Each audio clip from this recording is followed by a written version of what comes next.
أعوذ بالله من الشيطان الرجيم بسم الله الرحمن الرحيم يا أبت لا تعبد الشيطان إن الشيطان كان للرحمن عصيا۔ سورہ مبارکہ مریم ورس نمبر 44، جس میں ارشاد قدرت ہو رہا ہے کہ حضرت ابراہیم علیہ الصلوۃ والسلام اپنے پالنے والے چچا سے بات کر رہے تھے، منہ بولے باپ سے بات کر رہے تھے۔ اس سے پہلے دو باتیں حضرت ابراہیم کہہ چکے، اور آپ ذرا متوجہ ہوئیے کہ ہر بات کا آغاز یا ابتے سے ہو رہا ہے، اے چچا جان یا اے ابا جان، یا ابت لما تعبد، اے ابا جان آپ کیوں عبادت کرتے ہیں ان کی جو سنتے ہیں نہ دیکھتے ہیں اور نہ آپ کو کوئی فائدہ پہنچا سکتے ہیں۔ پہلی بات کی تھی۔ دوسری بات بھی یا ابت سے کہی تھی، یا ابت انی قد جاءنی من العلم، ابا جان میرے پاس وہ علم ہے جو آپ کے پاس نہیں، آپ اس علم کی بات کو مان لیجئے اور آپ صراط مستقیم پہ چل پڑیں گے۔ تیسری بات یہاں کر رہے ہیں، اور اس کے بعد ایک اور بات، چوتھی بات بھی کریں گے، اور تیسری بات کا آغاز بھی یا ابت سے، چوتھی بات کا آغاز بھی ابا جان کہہ کر۔ سو یہاں جو حضرت ابراہیم اس آیا میں یعنی ورس نمبر 44 میں بات کر رہے ہیں، اس کا ترجمہ اس طرح سے بنتا ہے، یا ابتے، اے چچا جان یا اے ابا جان، لا تعبد، عبادت نہ کیجئے، پرستش نہ کیجئے، عبادت اور پرستش نہ کیجئے، الشیطان، شیطان کی۔ اے ابا جان شیطان کی بندگی نہ کریں، شیطان کی عبادت نہ کریں، شیطان کی پوجا نہ کریں، شیطان کی پرستش نہ کریں۔ کیوں؟ ان الشیطان، ان بے شک، الشیطان شیطان، کانا ہے، للرحمن رحمان کا، پروردگار کا، عصیا نافرمان۔ عصیا کا لفظ ہم پہلے بھی پڑھ چکے ہیں، اسی سورہ میں ورس نمبر 14 میں یہ لفظ آ چکا ہے، اور وہاں تشریح بھی آپ کے سامنے بیان کی تھی جب یہ ہم نے جملہ پڑھا تھا کہ وَلَمْ يَكُنْ جَبَّارًا عَصِيًّا، کہ وہ اپنے پروردگار کے سرکش اور نافرمان نہ تھے۔ عصیہ کا مطلب ہوتا ہے بڑا نافرمان، بہت بے حکم، یا اب کہہ لیجئے کہ بہت بد چلن انسان۔ سو عصیہ بہت بڑا نافرمان اور بہت بڑا سرکش۔ اس پوری آیات کا ترجمہ اس طرح سے ہو جائے گا، اے ابا جان شیطان کی پرستش نہ کیجئے، کیونکہ بے شک خدائے رحمان کا وہ نافرمان ہے۔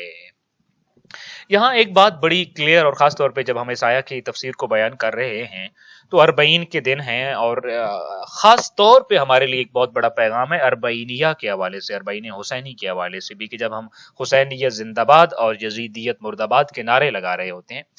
یہاں پہ آپ دیکھیے الفاظ یہ ہیں، لا تعبد الشیطان، شیطان کی عبادت نہ کریں، شیطان کی پوجا نہ کریں، شیطان کی پرستش نہ کریں۔ اب خود دیکھیے کہ کسی بھی زمانے میں جب سے اللہ نے شیطان کو ابلیس بنا کر اپنی بارگاہ سے نکلنے کا حکم دیا، تب سے لے کر آج دن تک کسی زمانے میں بھی شیطان لوگوں کا معبود نہیں رہا ہے۔ کوئی زمانہ ایسا نہیں ہے کہ کسی زمانے میں کچھ لوگوں نے دعویٰ کیا ہو کہ ہمارا رب شیطان ہے، ہمارا خالق شیطان ہے، ہمارا معبود شیطان ہے، یا ہم شیطان کی عبادت کرتے ہیں۔ کوئی زمانہ ایسا آپ نہیں دکھا سکتے جب لوگوں نے شیطان کی بامانہ معروف عبادت کی ہو، پرستش کی ہو، پوجا کی ہو، بندگی کی ہو۔ کسی زمانے میں بھی نہیں کی ہے، بلکہ ہر زمانے کے لوگ ہی اس کے اوپر لعنت بھیجتے رہے ہیں۔ لیکن قرآن یہ کہہ رہا ہے کہ حضرت ابراہیم اپنے چچا سے کہہ رہے ہیں، آزر سے کہہ رہے ہیں کہ لا تعبد الشیطان، شیطان کی پرستش نہ کیجئے۔ تو سوال یہ ہے، کیا آزر شیطان کی پرستش کرتے تھے؟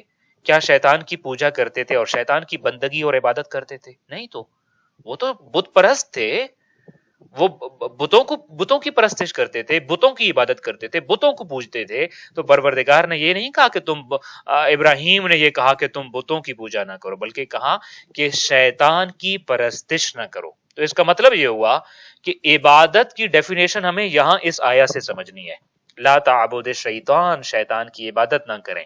بندگی کی ڈیفینیشن آپ کو یہاں سے سمجھنی ہے۔ بندگی کی ڈیفینیشن یہ نہیں ہے کہ آپ کعبہ کی طرف منہ کر کے اور زبان سے جو ادا کر رہے ہوتے ہیں آپ اسی کی بندگی کر رہے ہوتے ہیں، چونکہ بمعنی معروف شاید یہ آزر بھی شیطان کے اوپر لعنت بھیجتے رہے ہوں گے، مگر قرآن جی کہتے ہیں آپ شیطان کی عبادت کر رہے ہیں۔ عبادت کیا ہے؟ عبادت نام ہے اطاعت کا. آپ جس کی بھی اطاعت کر رہے ہوتے ہیں آپ اس کی بندگی کر رہے ہوتے ہیں. اب چونکہ حضرت ابراہیم علیہ الصلوۃ والسلام نے ان کو وہ شیطان کی اطاعت کر رہے تھے تو حضرت ابراہیم نے ان کو شیطان کی اطاعت سے منع کر دیا اور شیطان کی اطاعت کو شیطان کی عبادت قرار دیا. تو اس سے ہمیں یہ پتہ چلتا ہے کہ عبادت صرف پوجا کرنا اور پرستش کرنے کا انعام نہیں ہے بلکہ عبادت نام ہے اطاعت کرنے کا. آپ جس کی اطاعت کرتے ہیں اسی کی عبادت کرتے ہیں. اب ہم سے اگر کوئی پوچھے آپ کس کی عبادت کرتے ہیں تو ہم کہتے ہیں ہم تو خدائے رحمان کی عبادت کرتے ہیں, ہم پروردگار کی عبادت کرتے ہیں, ہم اپنے اللہ کی عبادت کرتے ہیں. کون کس کی عبادت کرتا ہے آپ اس کے عمل کو دیکھیے, آپ اس کی اطاعت کو دیکھیے. جو جس کی اطاعت کر رہا ہے وہ اسی کی بندگی اور اسی کی پرستش اور اسی کی عبادت کر رہا ہے. کہنے کو تو آزر بتوں کی عبادت کر رہے تھے, جھکتے بتوں کے سامنے تھے, مگر قرآن جی کہتا ہے کہ وہ شیطان کی عبادت کر رہے تھے چونکہ وہ شیطان کی بات مان رہے تھے, شیطان کی اطاعت کر رہے تھے, شیطان کے پیچھے چل رہے تھے. لہذا اب اگر وہ شیطان پر لعنت کرتے بھی رہے ہوں اور شیطان پر لعنت کرتے ہوئے بھی اگر وہ ان بتوں کی بندگی کو انجام لاتے ہوں تو اس کا مطلب یہ ہے کہ یہ عبادت پھر بھی شیطان کی کر رہے ہیں.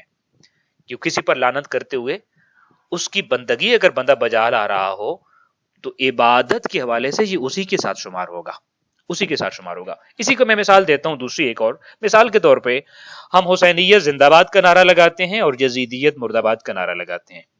ہم کہتے ہیں ہم حسینی ہیں, حسینیت زندہ باد, ہمارا یزید سے کوئی تعلق نہیں ہے, یزیدیت مرد آباد. مگر وہ نعرہ جو زبان سے لگایا جا رہا ہے اس کا تو کوئی فائدہ ہے نہ ہی وہ میرا کانسیپٹ شمار ہوگا. میرا کانسیپٹ کیا ہے؟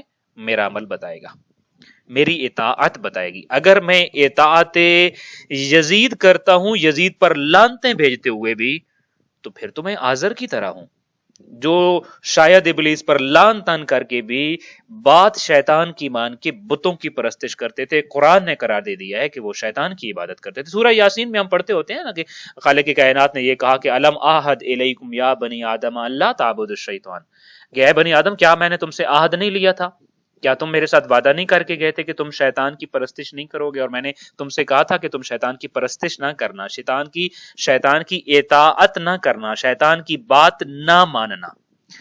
لہٰذا اگر حسینیت زندہ باد اور یزیدیت مرد آباد کا زبان سے نعرہ لگانے کے بعد میرے عمل میں ہمارے عمل میں حسینیت کم اور یزیدیت زیادہ نظر آئے تو اس کا مطلب ہے ہمارا مذہب یزیدیت ہے, ہمارا حسینیت سے تعلق نہیں ہے. یہ قرآنک فارمولہ ہے, یہ کسی فلسفی کا کوئی فلسفیانہ نظریہ نہیں ہے. قرآن یہ کہہ رہا ہے آپ جس کی بات مانتے ہیں آپ اسی کے مذہب میں ہیں, آپ اسی کی عبادت کر رہے ہوتے ہیں اور اسی کی پرستش کر رہے ہوتے ہیں, اسی کی بندگی کر رہے ہوتے ہیں. اگر آپ نے حسین ابن علی علیہ السلام کی آئیڈیالوجی کو اپنا لیا ہے, ان کے عمل کو اپنا لیا ہے, تو آپ زبان سے بے شک یزیدیت مرد آباد نہ کہیں مگر آپ کا عمل بتاتا ہے کہ یزیدیت مرد آباد ہے اور حسینیت زندہ باد ہے.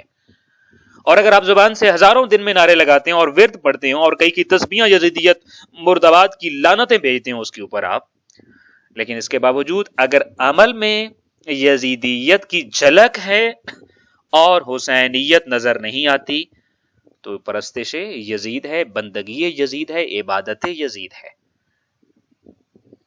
یہاں سے ہمیں اس عبادت کی ڈیفینیشن کو جو جناب ابراہیم نے اپنے بابا سے بات کی ہے, اپنے چچا سے بات کی ہے, اس عبادت کی ڈیفینیشن کو انشاءاللہ درست کرنا ہوگا. اور ایک بات جیسے کہ نہج البلاغہ میں امیر المومنین علی ابن ابی طالب علیہ الصلوۃ والسلام نے فرمایا کہ کونوا دعاۃ للناس بغیر السنتکم, لوگوں کو اپنا مذہب بتاؤ اپنی زبان ہلائے بغیر, لوگوں کو اپنا نظریہ بتاؤ زبان سے نہیں عمل سے, لوگوں کو اچھے عمل کی طرف بلاؤ لیکن زبان سے نہیں عمل کر کے. یعنی کیا مطلب ہے؟ میرا نظریہ, میرا مذہب, میری دعوت کس چیز کی طرف ہے وہ میرا عمل بتائے گا. جو میرا عمل وہی میرا مذہب ہے, وہی میرا نظریہ ہے, اور میری دعوت بھی لوگوں کو وہی ہے جو میں ان کے سامنے عمل انجام دے رہا ہوں. اگر مجھے اختیار ہو کہ لوگوں کو کس چیز کی طرف لے کے جاؤں تو میں اسی چیز کی طرف لوگوں کو بھی لے کے جاؤں گا جو خود انجام دیتا ہوں. تو ہم نے حسینیت کے لیے کام کیا یا نہیں کیا؟ ہم لوگوں کو حسینیت کی طرف بلائے یا نہیں بلائے؟ ہمارا حسینیت مذہب تھا یا نہیں تھا؟ ان سارے سوالوں کا جواب ہمارے اپنے کردار کے اندر سے مل جاتا ہے. آج کی اس آیا کو پڑھتے ہوئے، چونکہ ہمارا طریقہ کار یہی ہے، روش یہی ہے کہ جب ہم سورہ مریم کی کوئی آیت پڑھتے ہیں تو ہم نے اپنے لیے یہ قرار دے دیا ہے کہ ہم اس آیت سے اپنا لیونگ سٹینڈرڈ کو بدلنے کی کوشش کریں گے، اور ہم یہ دیکھیں گے کہ to be living with that آیا ہمیں کیا کرنا ہوگا اور کون سی تبدیلی اپنے زندگی کے معمولات میں اور طریقہ زندگی میں لانی پڑے گی۔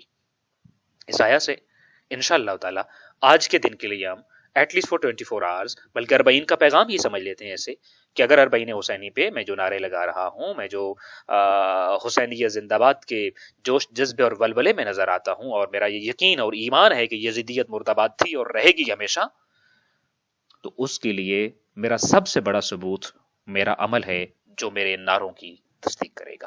دعائے خالق کائنات ہمیں میدان عمل میں حسینیوں کے ساتھ کھڑا ہونے اور حقیقی عزاداروں کے ساتھ کھڑا ہونے اور انہیں حسینی اور عزاداران حقیقی کے ساتھ معشور ہونے کی توفیق عطا فرمائے۔